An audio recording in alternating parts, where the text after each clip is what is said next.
Brothers and sisters from the Labour movement, my fellow Singaporeans, good morning.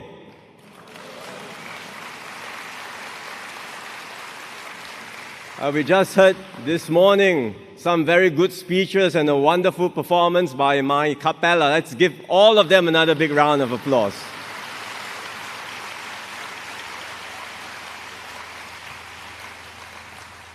This is our first party convention after the general elections. When I called the elections this year, I had been Prime Minister for 1 year and your Secretary General for 6 months. I knew it was important for me and my team to seek a fresh mandate from Singaporeans so that we could lead and take Singapore forward in this changed world. It was a hard-fought battle, and today I stand before you deeply grateful and humbled by the support and trust that Singaporeans have given to me, my team, and to the PAP. Thank you for believing in us.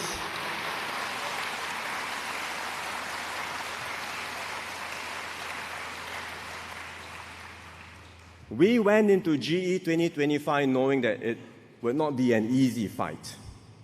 Cost of living pressures were top of mind for many Singaporeans.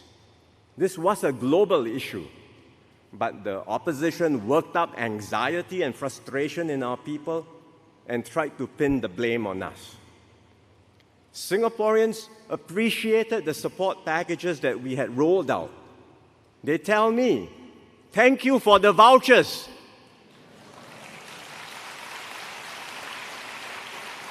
Please give us more. But they also say, PAP has done well, but we want more opposition voices to check on you. So we took that seriously, and we went to the ground to convince Singaporeans with our record, our sincerity, and our plans for the future. Some predicted that the uncertain external environment would bring about a flight to safety. But I took no comfort in that, because I remembered what happened in the last election in GE 2020. It was held in the middle of COVID. But there was no flight to safety. Instead, the opposite happened. Our vote share fell, and the opposition doubled their seats in Parliament. So I took nothing for granted. And indeed, GE 2025 turned out to be a tough and intense fight. We made many tactical changes to our lineup right up to nomination day. Gan Kim Yong and Tan Si Leng will tell you all about this. For 9 days straight, our candidates and activists walked the ground, rallied supporters, and met residents across the island. We stayed vigilant against attempts, both internal and external, to fan racial and religious sentiments for political gain. And up till the last day of campaigning, the key constituencies were still too close to call. Some well-meaning party members and friends sent me messages. They wanted to prepare me, so they shared with me all kinds of predictions. Your vote share will be lower because all new prime ministers start with a lower vote share, for example. Be prepared, you may lose 1 or 2 single seats. And some would say, 1 or 2 GRCs might be lost. I'm sure you saw all these messages circulating around. So I was mentally prepared for all outcomes. When the results came out, the same people who had messaged me earlier said to me, "Sorry, we should have more confidence in you." But I told them there's no need to apologize. You were all right to sound a note of caution, because in an election, no one can ever be certain of the outcome until the ballot boxes are opened and the votes are counted. The media described the election as a landslide victory for the PAP. But to me, it was not a landslide. We had very tough fights in several constituencies. Just a small swing against the PAP, and the results would have been very different. And if that had happened, the mood at today's party convention would be very different. So I come out of GE 2025 with an overwhelming sense of humility and gratitude. Humility, because the elections remind us in no uncertain terms that power ultimately lies with our people. As a party, as MPs, as branch chairs, as activists, we can only do our best. In the end, Singaporeans decide. And that keeps us grounded. That reminds us that we are here to serve our fellow Singaporeans. Always remember, comrades, a strong mandate given by the people today can swiftly be taken away tomorrow. The voice of our people is an awesome thing, to be respected, to be feared even, and always to be taken seriously. I also felt gratitude. Gratitude because Singaporeans had chosen to place their trust in me and my team. And I do not take this trust lightly. My team and I will work hard every day to honor the trust. And I'm especially grateful that voters gave us their support in Tampines and Punggol.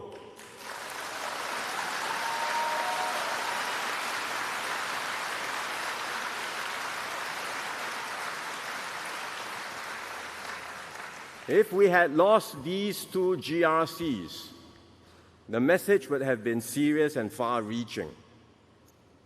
Losing Tampines would have suggested that the Workers' Party's calculated appeal to Malay Muslim voters was an effective strategy. This would have encouraged other political parties to do the same, and that would only harm our social cohesion and lead to a divided Singapore.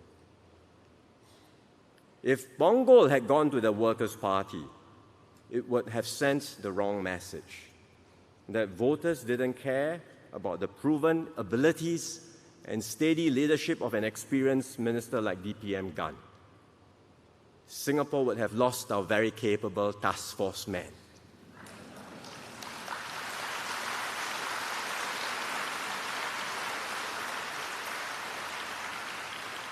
But instead, the strong mandate that Singaporeans give to the PAP sends a clear message to the world that Singaporeans take elections seriously and understand what's at stake.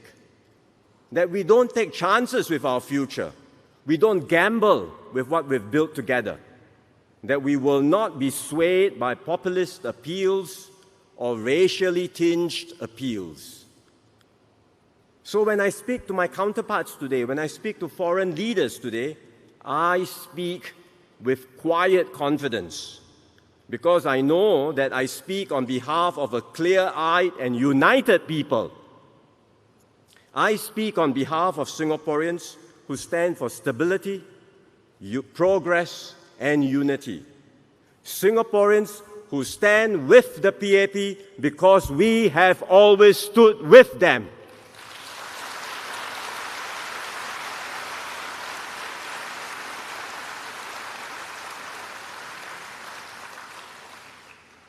So, comrades, we are grateful to Singaporeans for their support.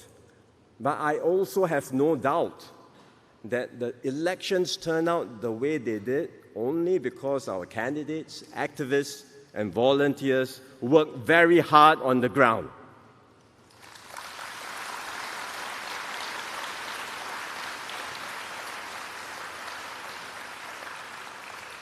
In every election, including this one key lesson stands out.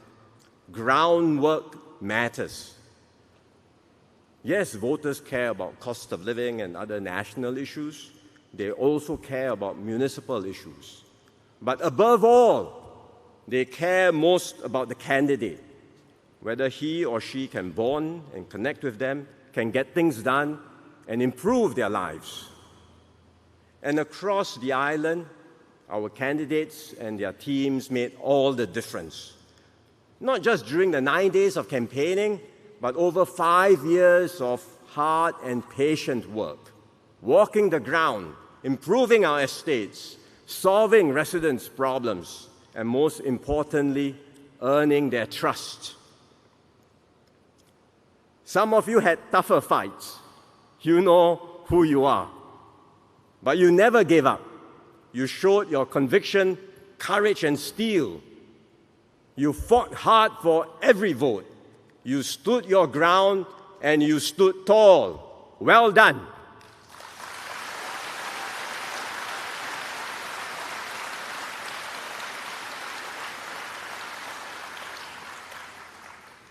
I especially thank our activists who supported us, including those who will be receiving their party awards later, as well as the many volunteers, including our brothers and sisters in the union and NTUC, who stood shoulder and shoulder with our candidates and branch chairs and helped us through the campaign.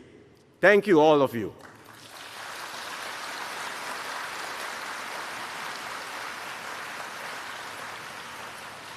Much of your work is unseen by the public, but you are our unsung heroes, the heart and soul of the PAP. Many of you spent countless evenings and weekends preparing, planning, and carrying out our campaign. You did not do it for recognition or reward, but because you believe in our cause and you believe in Singapore. We salute every one of you.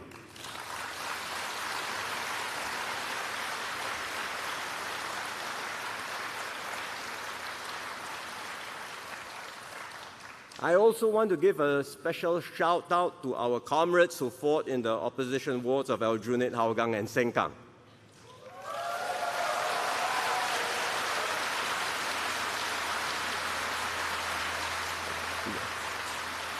They are all here. Hui, Adrian, Daniel, Faisal, Jager, Marshall, Binmin, Bernadette, Elmi, Theodora, and their teams.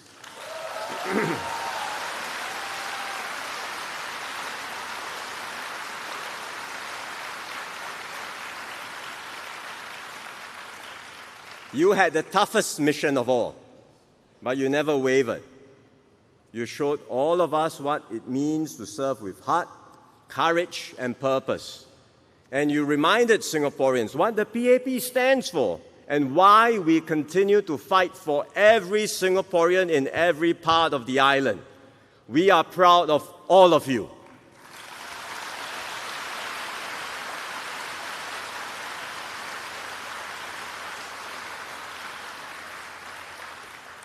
All in all, comrades, this has been a tough but deeply rewarding campaign. So to everyone, once again, I say thank you. Thank you for your hard work, your sacrifice, and your unshakable faith in the PAP and in our cause.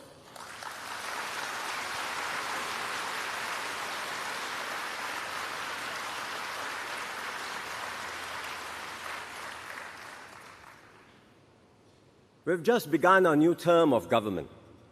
We will deliver what we set out in our election manifesto, and there are important tasks ahead of us. First, we will secure Singapore's place in this changed world. The world has always been a dangerous place, but it is getting worse. The changes are clear, from free trade to protectionism, from globalization to economic nationalism, from multilateralism to might is right. And these are not just passing storms. They are deep structural shifts, and they will affect the survival and success of small open economies like Singapore. For decades, our success rested on an open global economy. What does that mean? To put in simple terms, this is what happened. After the end of the Second World War, America and the West were prepared to outsource production to lower-cost countries in Asia. So you see, Japan led the way first. They industrialized and made remarkable progress in the 50s and 60s. Then the Asian tigers followed. The Asian tigers are Hong Kong, Taiwan, Korea, and Singapore. We followed similar paths to move up the value chain. And later, other Southeast Asian countries and China adopted the same model, industrializing rapidly and catching up with the rest of the world. And this model worked very well. It lifted hundreds of millions out of poverty and benefited all countries. In the West, the consumers enjoyed cheaper goods. In Asia, countries gained technology and know-how. Lives were improved, and countries around the region were transformed for the better. But now this model is under greater strain because the major powers are turning inwards. They want to rebuild their industrial bases. No more offshoring production. We want to have manufacturing back home in our own countries. They are restricting access to cutting-edge technologies. So the rules that enabled small countries like ours to prosper are now being rolled back. And we must find new ways to create relevance and opportunities for Singaporeans. We cannot afford to sit back and hope that things will somehow just fall in place.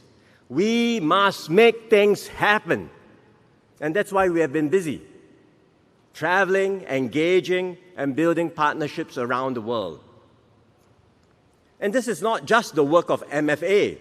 Vivian and his team are in the thick of it. But it's not just MFA's job. Every minister, every ministry will have to step up their international engagements. I too have to travel, and I'm spending time visiting and building relationships with my counterparts. Some of you might remember Mr. Lee Kuan Yew and what he did in 1964 when Singapore was still part of Malaysia. Mr. Lee led a mission to Africa. He visited 17 African capitals over 35 days. Imagine that, more than a month, to rally support for Malaysia at that time.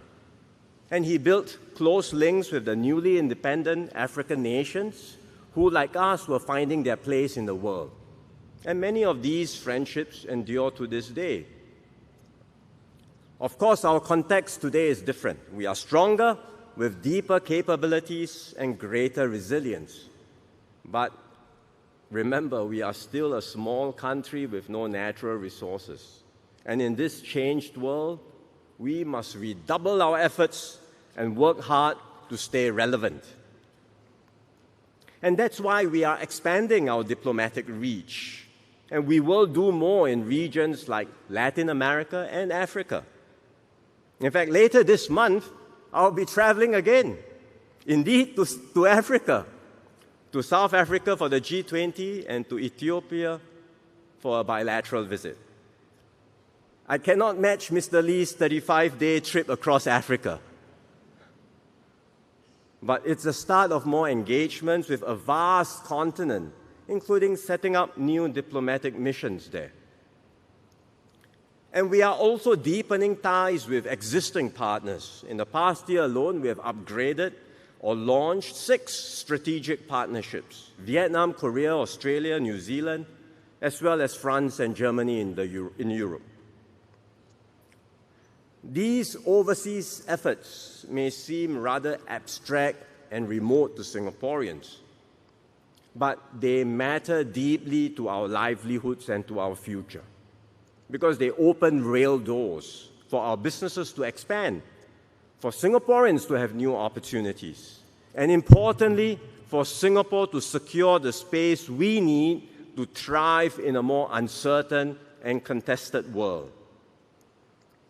So yes, comrades, Singapore is small, but we have agency, credibility, and we have friends who want to work with us. And we will harness these strengths to navigate this changed world and keep Singapore safe, secure, and successful. Our second priority is to keep our economy competitive and strong so that Singaporeans can continue to have good jobs and better lives. We have built a strong reputation as a trusted business hub. CEOs and business leaders tell me what makes Singapore stand out is our stability, our reliability, and our ability to deliver consistently. But we cannot rely on these strengths alone. The world is changing fast, and the challenges ahead are real and mounting.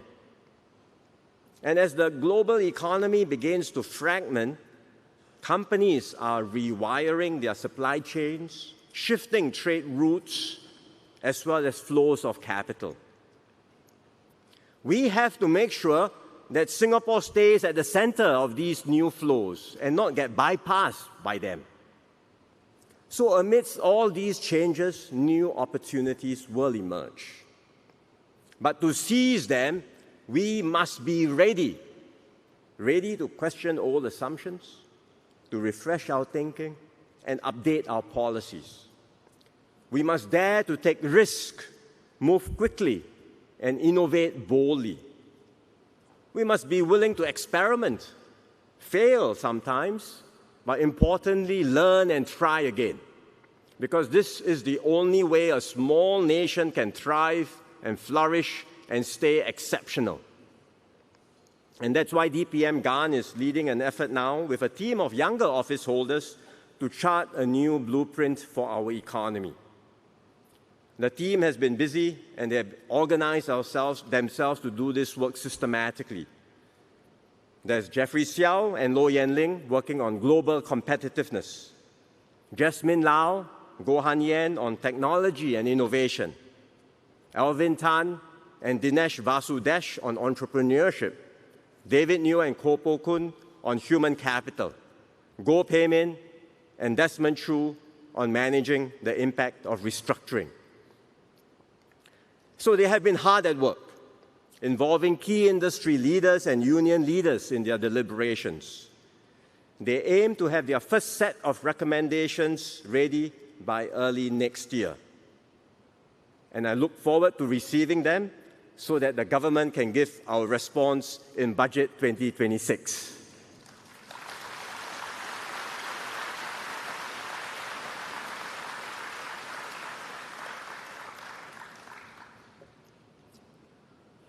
Restructuring and transformation is never easy.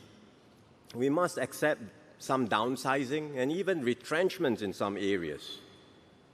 This is not necessarily a sign of failure. It is part of the renewable cycle of a healthy and vibrant economy. There will be change. There will be some churn.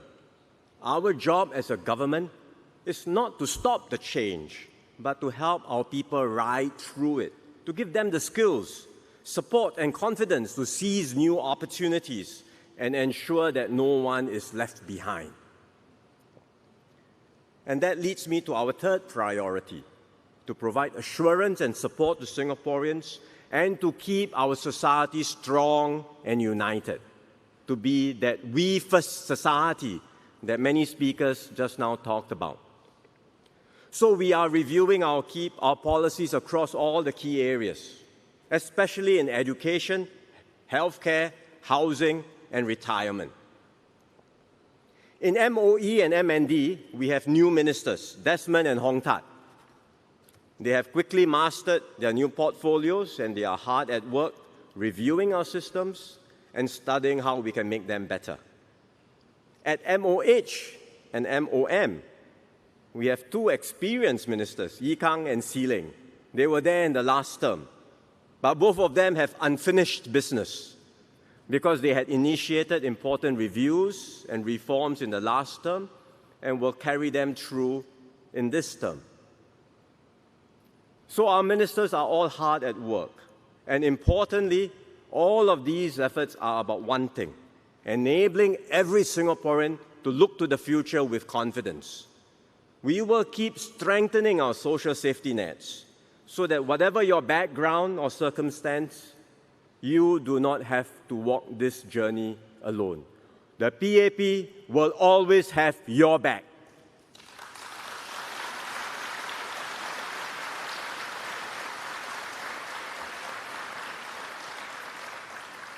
I know that for many Singaporeans, jobs are a growing concern. That's why our mayors have come together to launch a new Jobs Nearby at CDC initiative. But our work is not confined to the community level. Nationwide, we are pushing ahead with new initiatives to grow our economy and to translate that growth into better jobs, better pay, better lives for every worker. And as we do this, we will keep faith with our brothers and sisters in the labor movement too.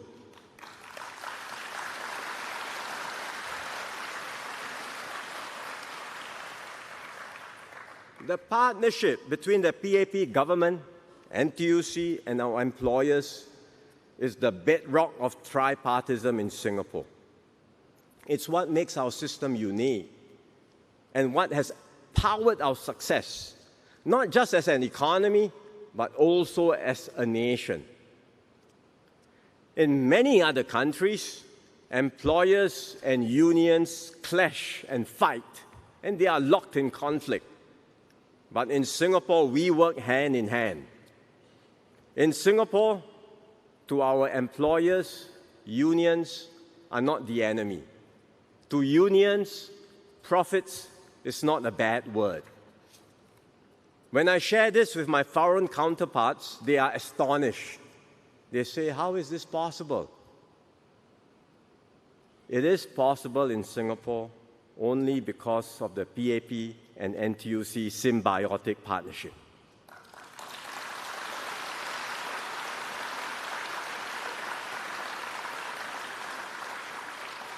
Ours is a long-standing partnership, as you heard just now.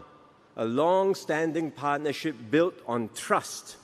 Trust that's forged over decades of shared struggle and shared purpose.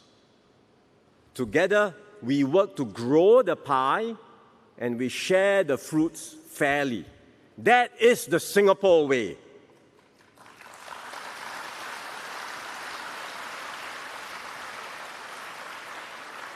So to our NTUC brothers and sisters, thank you for your steadfast support. Our partnership is not just about collective bargaining. It is about collective progress. Together, we will protect and uplift every worker because every worker matters.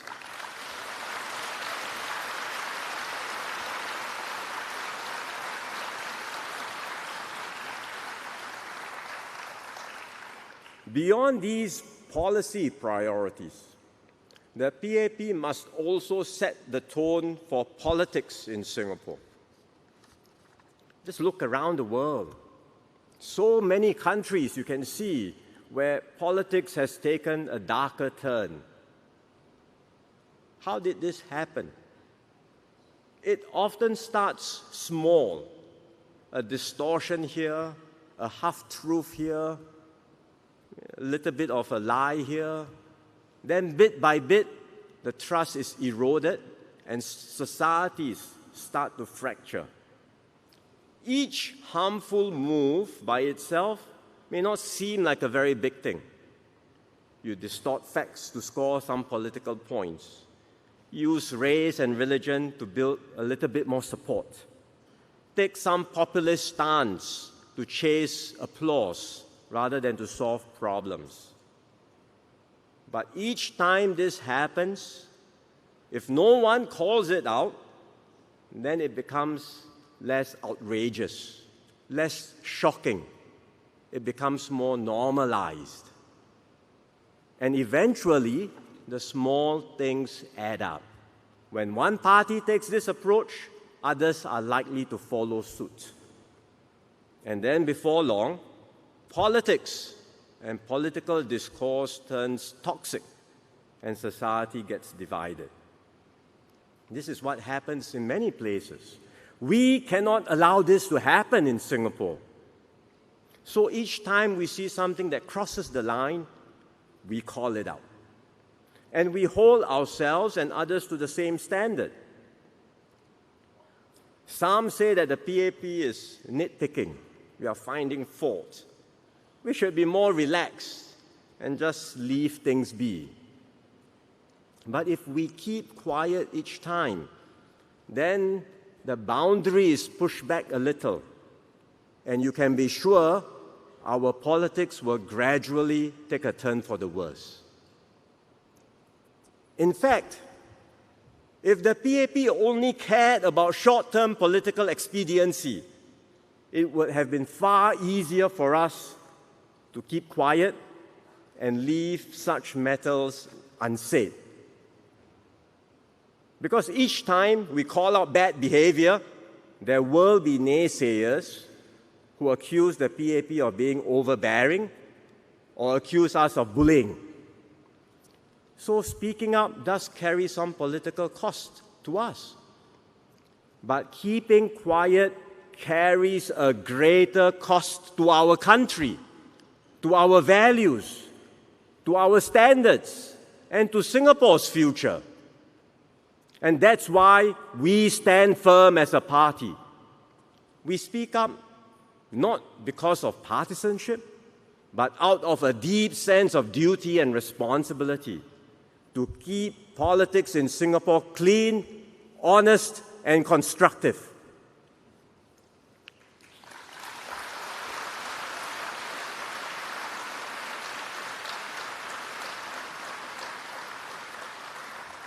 Comrades, that's what it means to be the PAP, to stand for integrity and multiracialism, to do what is right, and to always put Singapore and Singaporeans at the center of everything we do. That is what it means to stand and wear our party whites. That is who we are, and that is who we must always be.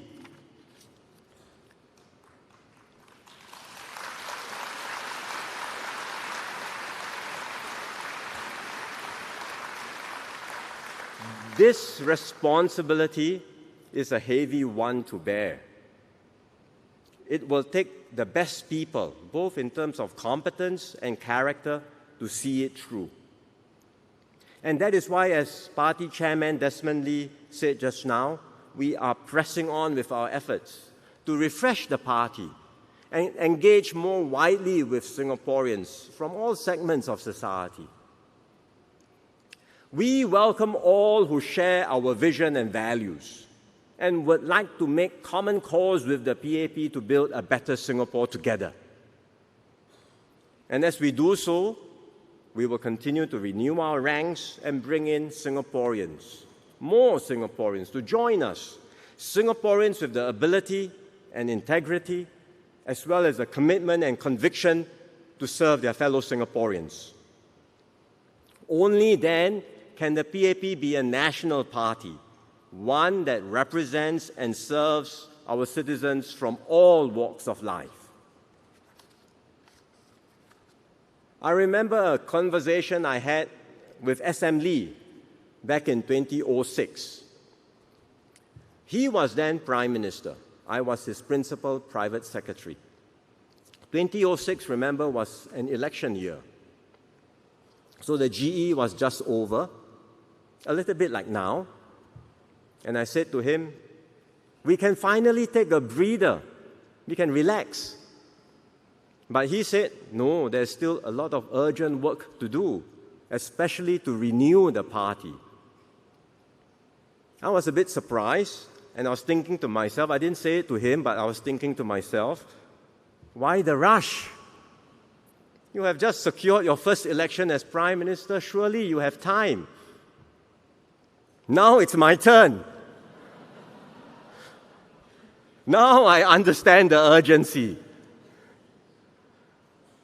Because there's no time to waste. You have to give the next generation enough time. Time to learn, to prepare, and importantly, to earn the confidence and trust of fellow Singaporeans. And if you miss one cycle, you lose 5 years. That's a lot of time. Fortunately, we made good progress in this general election. We have 27 new and first-term members of parliament.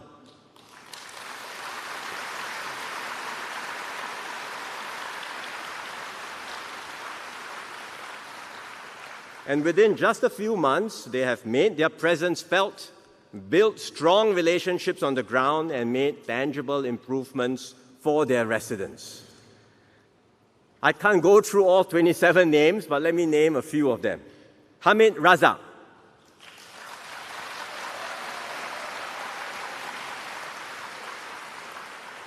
He grew up in Jurong. He met then MP President Tharman at a house visit when he was still a medical student. Hamid started serving as a community volunteer and a PAP activist, and he's been serving for a long time. And he now continues to serve Jurong residents as MP. In fact, he has regular chit-chat with Dr. PAP sessions, and he cares for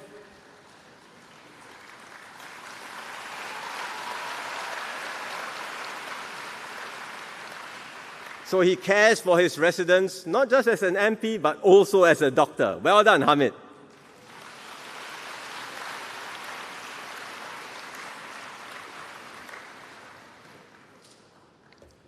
We have Haslina binti Abdul Halim.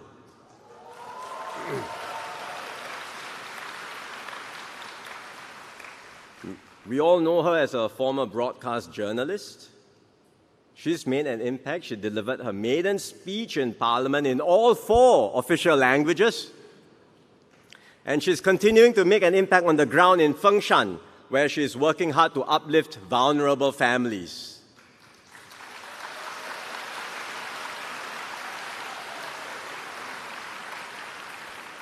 And I should also mention Cassandra Lee.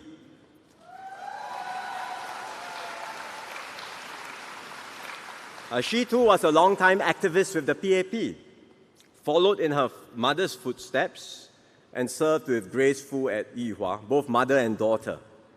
Now she's moved nearby to be an MP at Ayaraja.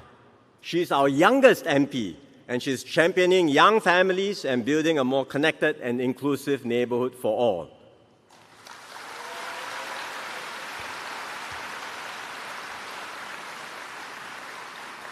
As I said, I don't have time to go through all 27 names. I've just highlighted 3, but all our MPs are making an impact on the ground. So continue to support them and serve our fellow Singaporeans well.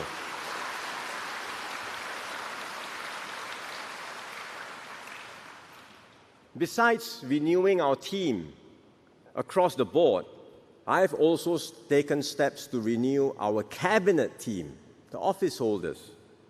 In the previous term of government, I was one of the youngest ministers in cabinet. Today, I have more younger colleagues.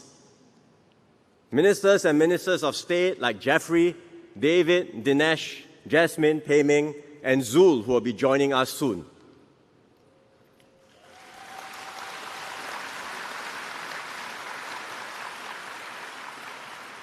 They and the other new office holders bring fresh energy, new perspectives, and deep commitment to serve Singaporeans. They are leading major policy reviews. I mentioned what they are doing just now as part of our economic refresh. They are representing Singapore on the world stage and building deeper connections with their fellow Singaporeans.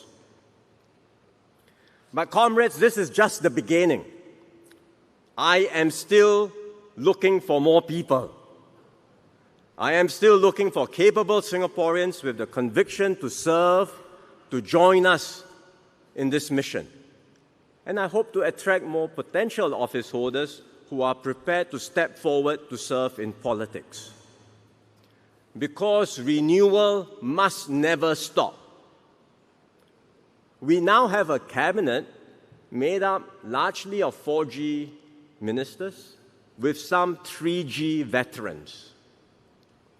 Before too long, it will be a complete 4G cabinet with a few 5G ministers. And by the next election, I hope we can start to see the outlines of a new 5G team emerging. And that's how we pass the torch from one generation to another generation. That's how we ensure Singapore continues to move forward and stay exceptional as a country and as a people.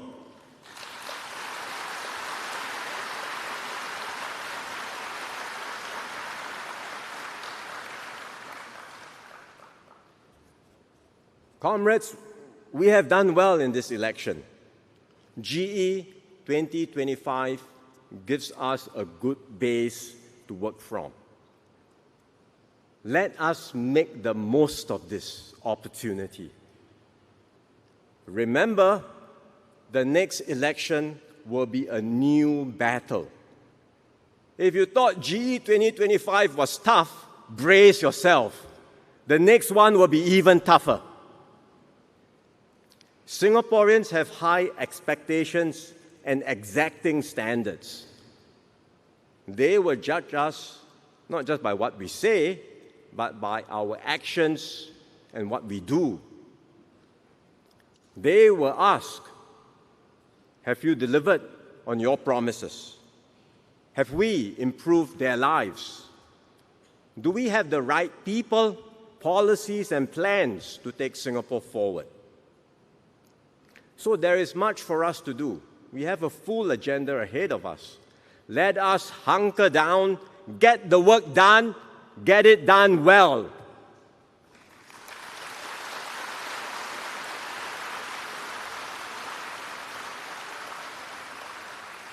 Then, when the next GE comes, be it in 2030 or maybe earlier,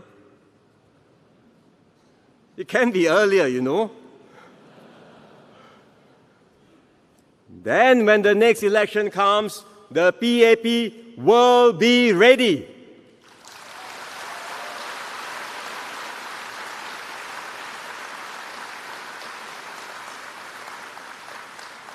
We will be ready to face Singaporeans with confidence and with conviction. And when we are asked, we will be able to say clearly and proudly, yes, we have delivered.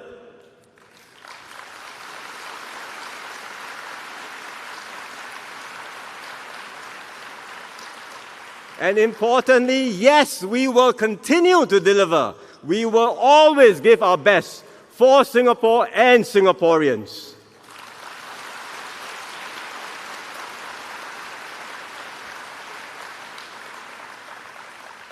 So, comrades, this is our mission. We've had a good GE, but let us not be complacent. Let us work hard. Let us take it forward from here. Let us go forth from this convention, renewed in our purpose, united in spirit, and determined to secure a brighter future for all. Majulah PAP, Majulah Singapura. Thank you very much.